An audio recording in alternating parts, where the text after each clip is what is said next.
Liza had waist-long hair for years, and today it's all coming off. No volume, no shape, and she had to wash it every 2 days just to keep it manageable. She just moved to Lisbon, and with this heat, long hair is not an option anymore.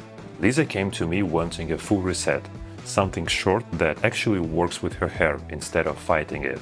She wasn't even expecting much volume from short haircut, but the final result exceeded her expectations. Stay for the reveal.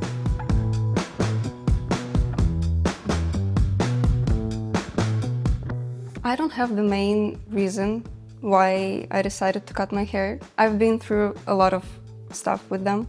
It's really hard with them. I cannot do anything with them because they don't hold the texture if I'm trying to do the curls or something. And I just moved to Lisbon in May.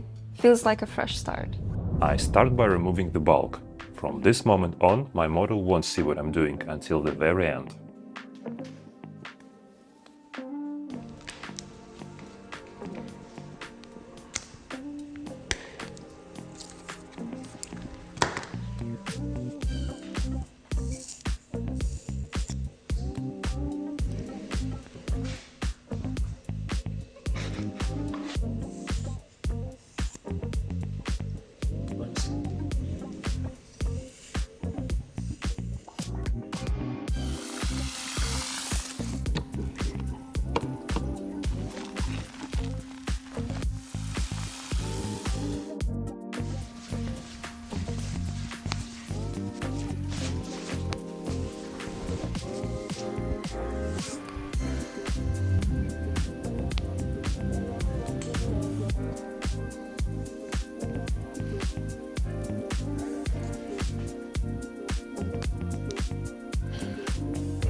On the back and sides, I'm cutting classic graduation. Just diagonal sections towards the back, blunt cuts, not too long, not too short, nothing special. But here I want to say a few words about the hair, because it's straight and individual hair is thin, but Liza has plenty of hair and the density is really big. But her hair is not that straight as you can see it when it's long, because when it's shorter, I can see a bit of wave in it. And what is more important is that this hair really has volume. You will never say that looking at her with the long hair, but with the short hair, I can tell that it's a bit fluffy. And it's a good thing for me because she was not expecting any volume from this haircut, and on her inspiration picture, the model was just tucking the hair behind her ears. It was easy to do, and the challenge for me was to make something a bit voluminous and to have some movement in this haircut. When I started to cut it,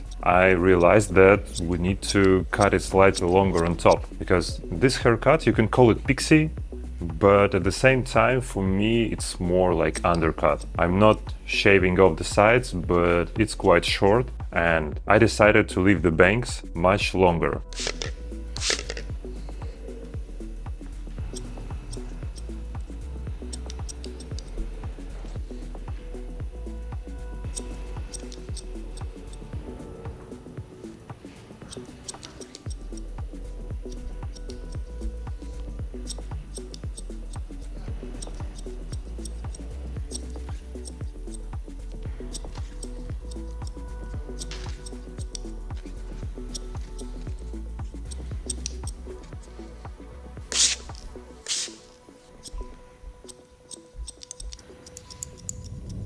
So the most interesting part was the crown area and the volume that I decided to put there. I started with setting my guide, and if I would make it too long, like a chin length, I would not have any volume in the crown. But I didn't want to make it too short either, like the nose length, or I decided to go something like a lip length. And this guide will still give me an option to have some volume on top. At the same time, Liza will be able to tuck the hair behind the ears, how it was in her inspiration picture. After setting this guide, I just connected it on the back with my first section on the back and sides. And then I started slowly to add some more texture in the crown area, to just putting some more layers in it.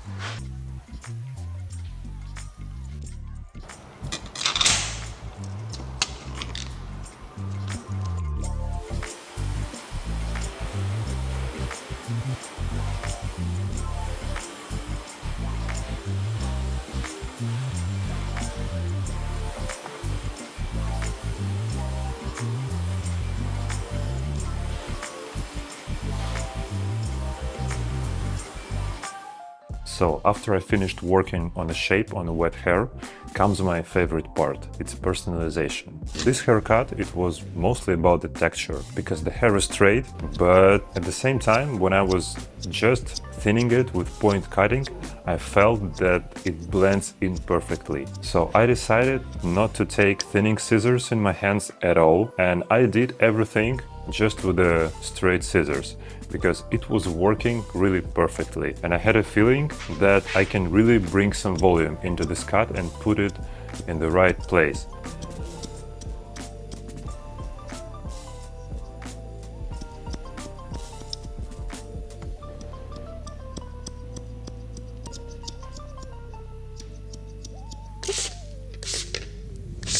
For the styling, I used just a texturizing spray. It's not a sea salt spray, it's actually treatment, but it gives a bit of hold to the hair and puts some more volume. But it's very flexible, and this is kind of styling that you don't feel in your hair at all.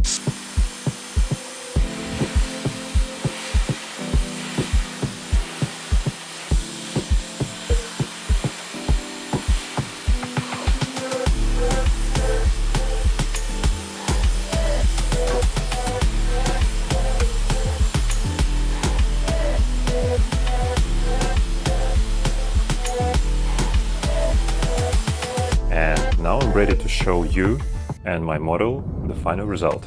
I've been through a lot of stuff with them. It's really hard with them. I cannot do anything with them because they don't hold the texture if I'm trying to do the curls or something. Feels like a fresh start.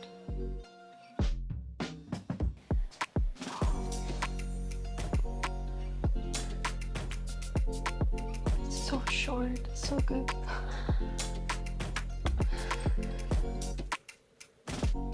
I love it. Wow. It's been a long time since I had that short hair. And it feels amazing. Have you ever cut off hair this long without any regrets? Let me know in the comments.